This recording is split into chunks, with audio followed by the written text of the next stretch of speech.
Alors, on reprend. La femme de ménage. Partie 3. Nous retournons à la maison, nous retournons aux deux nouveaux amoureux là. Et il est en train de lui mettre la glace sur la joue parce qu'elle a été giflée. Il est si attentionné. Oh, sa petite poupée, elle a eu mal. Oh, il faut s'occuper d'elle. Il lui dit, je veux pas que tu penses que c'est ta faute, que c'est la fin de mon mariage.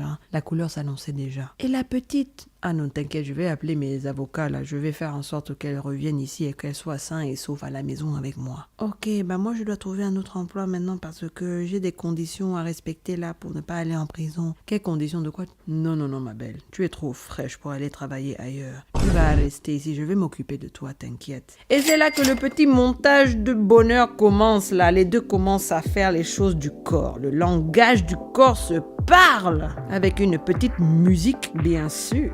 Et parmi toutes ces scènes de... il faut juste retenir qu'à un moment, il est en train de brosser ses dents et elle commente « Ouah, tu t'occupes bien de tes dents, c'est bien ça. » Et Andrew lui sort une citation de sa mère. Il lui dit qu'en gros, sa mère adorait son beau sourire. Le beau sourire intact là de son fils était très important pour elle. Retenez ça pour plus tard. Donc le plaisir là. Et là, on nous montre un matin où madame se réveille. Je ne sais pas combien de jours ça fait là qu'ils sont dans leur bulle d'amour. Peut-être ça fait 1 jour. Mais on veut nous faire croire que ça fait 1 semaine. Elle se réveille avant lui un matin là. Elle va lui faire des pancakes, elle va lui faire des œufs brouillés, un petit thé. Elle met sur la belle vaisselle là antique de sa famille. Elle met ça sur un plateau. Elle est prête à monter ça pour voir monsieur. Elle se retourne et elle laisse tomber le plateau.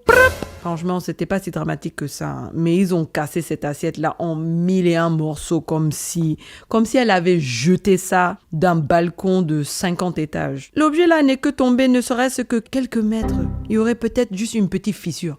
Mais là, ils ont cassé ça en 1000 morceaux. En gros, pourquoi est-ce qu'elle a laissé ça tomber? Parce que à la porte-fenêtre, Enzo est là. Il la regarde. Ça fait peur quand même. Enzo, tu es quel sauvage comme ça, là, que tu viens chez les gens et tu les regardes par la fenêtre. Ça fait peur. Andrew descend parce qu'il a entendu quelque chose casser et il voit la vaisselle par terre. Elle lui explique que l'autre, là, il m'a fait peur. Il était derrière, il me regarde depuis dehors, là. Sans réfléchir, il sort voir Enzo. Il dit, il m'énerve depuis lui, là. Tu es viré, mon gars. Prends tes clics et tes claques et dégage. Enzo regarde la go, là, et il s'en va. Bon, d'accord. Andrew mentionne ensuite qu'il n'a jamais vraiment apprécié ce mec-là, que c'est Nina qui insistait qu'il soit là. Donc les deux là, ils regardent la vaisselle par terre et elle dit « Oh, je suis désolée, c'est la vaisselle de ta famille. » Oh, c'est pas grave. Je veux pas que tu t'inquiètes du ménage, de la cuisine. Je connais quelqu'un qui est dans la vaisselle qui peut récupérer tout ça. Qui connaît des gens qui est dans la vaisselle? Qu'est-ce que ça veut dire ça? Tu es un vaisselier? Est-ce que c'est un métier même ça? Et est-ce qu'ils embauchent? Il l'embrasse et lui dit « Ne t'inquiète pas, tu apprendras. » Hey! Tu apprendras. Apprendras quoi? Tu me dis ça à moi? C'est toi qui vas apprendre qui je suis aujourd'hui, ce soir même. Mais pas avec Millie, ça lui passe au-dessus. En tout cas, il a bien dit, ne t'inquiète pas pour la vaisselle, ne t'inquiète pas pour le ménage, ne t'inquiète pas pour la cuisine. C'est lui qui a dit ça. Mais il a dit, ne jette pas les morceaux là, comme ça je peux les faire réparer par mon gars sûr. Donc elle a collectionné tous les morceaux précieusement. Elle a mis ça dans un sac en plastique qu'elle a laissé sur le comptoir. Et après, elle va vivre sa meilleure vie. Elle est dans la maison, elle est magnifique la maison. Oh, ma nouvelle vie, je suis dans une maison de riche. Elle est belle, elle est à moi maintenant. Elle va dans la chambre de la petite fille. Elle remarque la miniature de la maison là. Elle remarque que la poupée de la maman n'est pas à table avec Cécé et papa. La poupée de la maman est dans le lit dans le grenier. Pourquoi la petite a mis maman dans le grenier?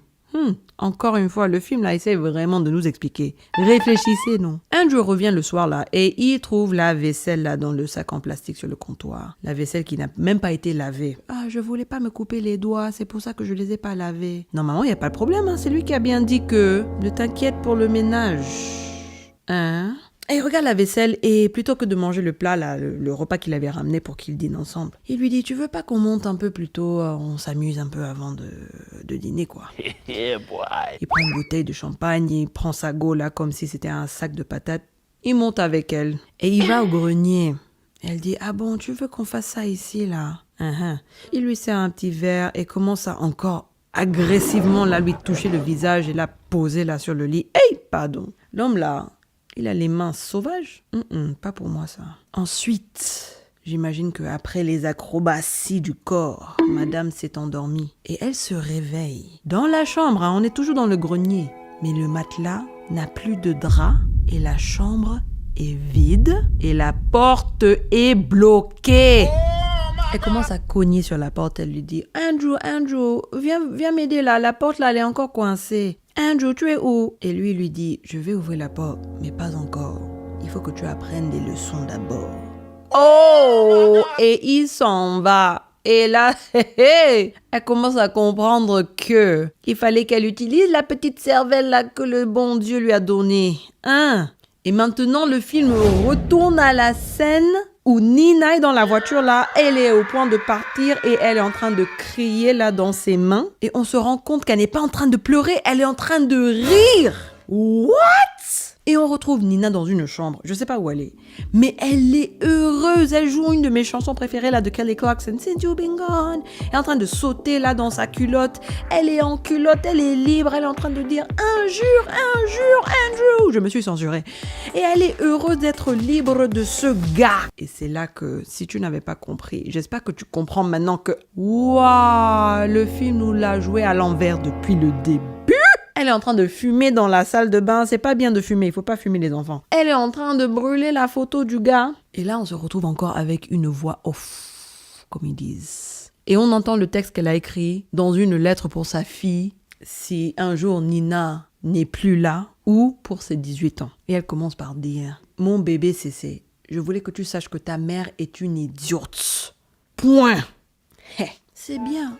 Au moins, voilà quelqu'un qui fait des erreurs dans sa vie et s'en rend compte.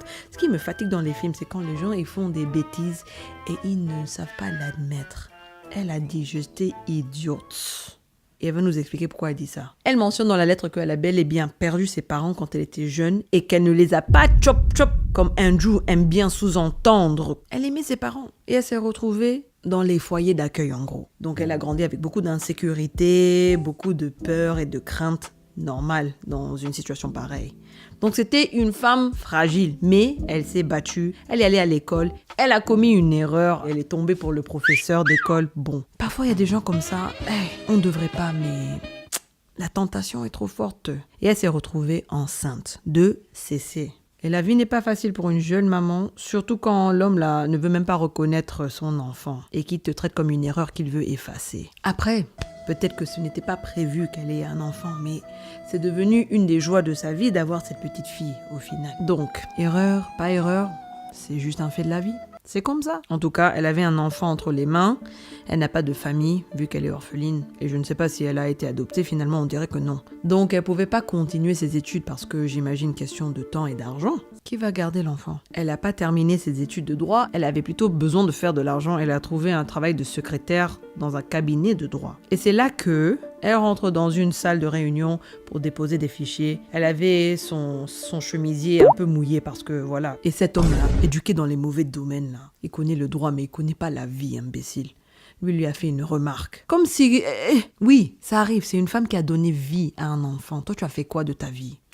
Et donc, elle est allée pomper là dans la salle de bain, humiliée. Et il s'avère que la réunion qui avait lieu là, c'était avec Andrew, qui était venu sur place et il parlait de divorce.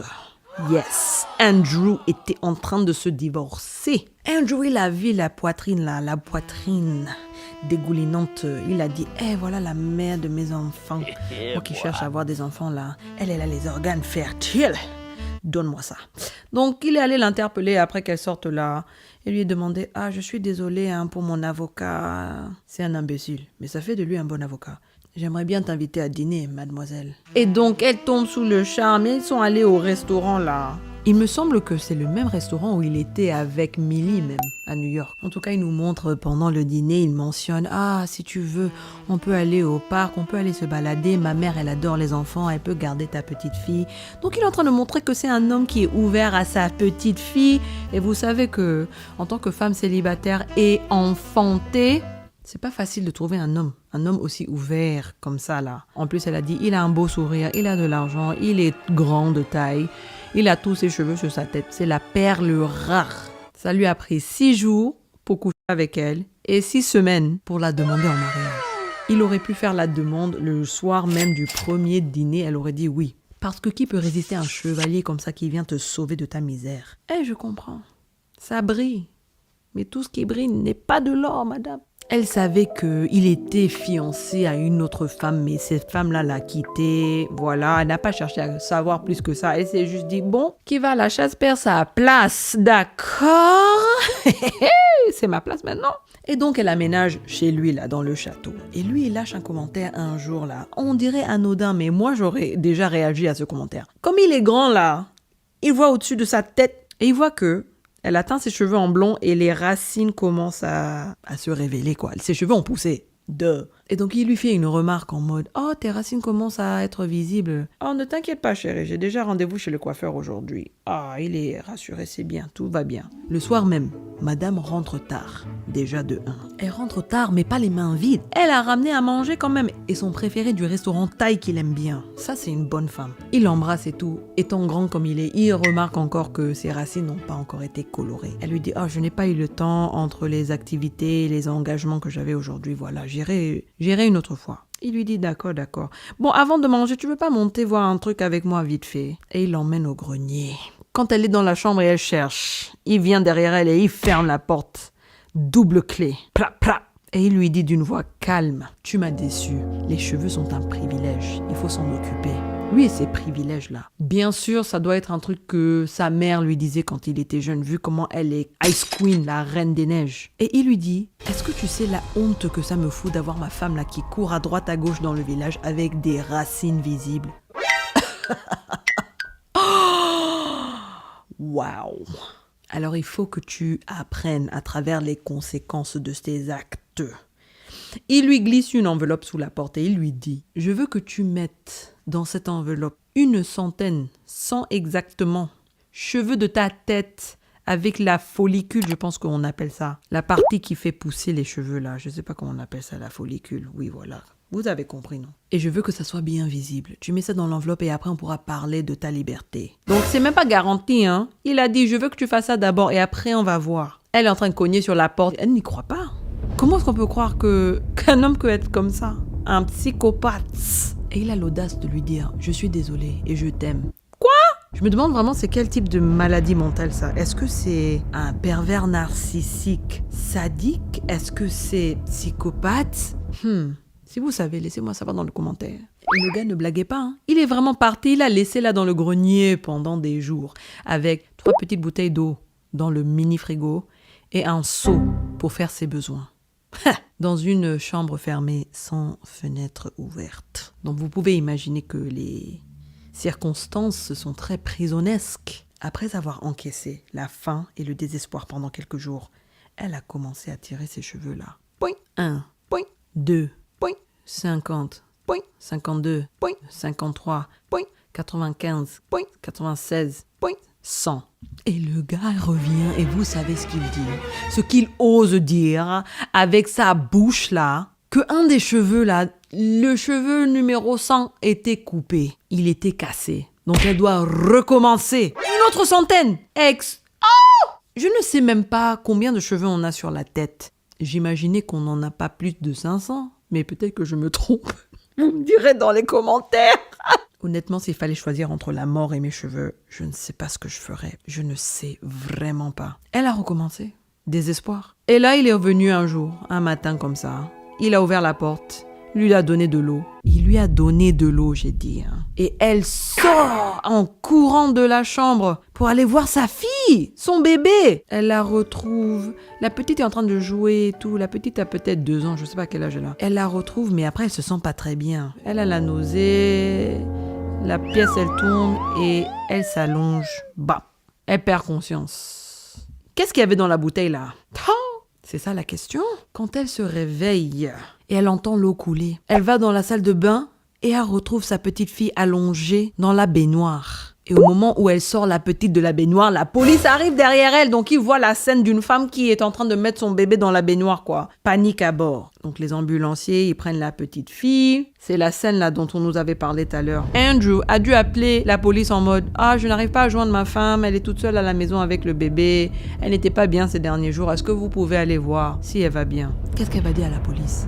J'étais endormie, je me suis réveillée, elle a les drogues dans le système. Qui va la croire qu'il l'a droguée, qu'il a fait toutes ces choses horribles? Il est l'ami de la police. Souvenez-vous de la scène là tout à l'heure où il a checké la police comme si c'était la famille. Donc c'est elle contre tout le monde à ce stade. Il est charmant, il a la communauté dans ses mains, dans ses cheveux, dans son beau sourire. Il est beau, il est riche, il est grand comme j'ai dit. Il a toutes ses dents. Qui va croire qu'un homme comme ça est sadique, est malade et psychopathe? C'est dur, c'est difficile. En même temps, je ne sais pas à quel point c'est réaliste, mais bon, on va accepter que l'histoire est telle. Et donc, elle a été admise à l'hôpital psychiatrique pendant 9 mois. Il fallait qu'elle admette qu'elle a essayé de tuer sa fille et qu'elle en était désolée, avant qu'il puisse ne considérer sa liberté. Elle a dit ce que les gens voulaient entendre pour qu'on la libère et qu'elle puisse retourner voir sa fille, car elle ne voulait pas laisser sa fille seule avec cet homme. Ça faisait déjà 9 mois, ça suffit. Et donc il vient la chercher, lui dit dans la voiture, tout ira bien tant que tu suis les règles. Hey! Mais c'est quoi les règles? Tu ne les as pas écrites. Comment tu peux me punir pour des règles que tu n'as pas écrites toi-même sur un papier? Non, j'essaie de justifier la folie. Il ne faut pas justifier ça. Et donc Nina nous dit qu'elle a vite compris qu'elle ne serait pas libre tant qu'elle n'était pas hors de cette maison et que cet homme n'était pas hors de sa vie. Parce qu'elle a beau dire aux gens et tout ce qui lui est arrivé, qu'il est ceci, qu'il est cela, personne ne la croit. Et elle a beau faire la femme parfaite, mais c'est trop tard. Dans les yeux de tout le monde qui les entourait, de leur communauté, les amis et tout, la famille. Elle était la mère qui a essayé de glouk-glouk sa fille et lui c'était l'homme honorable et dévoué qui est resté à côté de sa femme folle. Elle a fait aussi ce qu'elle pouvait pour ne pas tomber enceinte. Elle est allée voir un médecin là, le médecin de sa fille. Et elle a réussi, je sais pas comment elle a magouillé pour qu'il lui mette l'appareil là, comme ça elle peut pas tomber enceinte. J'appelle ça le thé de l'infertilité. Et elle explique qu'il n'arrêtait pas de la punir. Sûrement parce qu'elle pouvait pas lui donner un enfant. Donc lui, il la punissait parce qu'elle avait laissé la lumière dans une pièce, parce que la petite fille a versé son jus. Ça explique pourquoi Cécé avait tellement une fixette autour du jus. Elle a dû voir et associer que si elle maltraite son jus, sa mère va être punie. Et c'est pour ça qu'il faut boire un jus dans un bon verre. C'est pour ça qu'il faut pas verser le jus. On comprend maintenant. C'est pour ça qu'elle jouait avec les poupées et que papa était si agressif dans les jeux de la petite. On commence à comprendre. Et les marques sur son visage. Bon, elle n'a pas dit qu'il la battait physiquement, mais bon, à ce stade, il ne manquerait que ça. Et là, elle mentionne que Enzo, le jardinier, il voyait ce qui se passait. Il a, soi-disant, perdu sa sœur à un mec comme ça. C'est toujours vers les domestiques qu'on se tourne, qu'on a besoin d'aide, hein, les riches. Enzo a des contacts. Il a fait faire des faux passeports pour madame et la petite. Mais malheureusement, Andrew a trouvé les passeports et il a fait en sorte qu'elle soit renvoyée à l'hôpital psychiatrique. Mince! À ce stade, même si elle arrive à s'enfuir avec l'enfant, elle a été à l'hôpital tellement de fois qu'ils peuvent facilement dire « Si vous la retrouvez, il faut la ramener et il faut la mettre en prison pour enlèvement d'une petite fille quand elle n'est pas une personne de sécurité. » Et donc elle était dans ce désespoir. Mais elle a remarqué que la faiblesse de son mari, c'était d'être adoré par les gens. Il aimait cette adoration comme un vrai pervers narcissique. Et donc elle a dit peut-être que je peux jouer avec ça. Entre-temps, il y a Enzo qui essaie toujours de la sauver parce qu'il ne pouvait pas sauver sa sœur. Donc il peut peut-être sauver cette jeune femme et sa fille. Mais Nina lui dit ne t'inquiète plus. Moi j'essaie plus de partir. J'ai un autre plan. C'est pas moi qui va quitter, c'est lui qui va me quitter. Et c'est là qu'elle lui explique ce qu'elle a en tête. Trouver une victime. Vraiment, c'est sinistre, mais c'est créatif. Donc elle a tout expliqué à Enzo. Et lui, naturellement, Enzo est un bon gars quand même. Il n'était pas d'accord. Surtout après que Nina a trouvé Millie. Il voulait pas que Millie soit impliquée dans tout ça quand même. Mais Nina était en mode survie, il faut comprendre. Elle était prête à partir. Elle a trouvé la cible parfaite. Une femme qui a été abandonnée par ses parents, qui n'a plus d'amis, qui n'a pas d'emploi, qui n'a pas d'argent, qui n'a pas de maison, qui a fait 10 ans de prison et prison pour meurtre. Maintenant, on apprend pourquoi elle était en prison. Bon, on n'a pas encore appris, mais elle était en prison pour meurtre.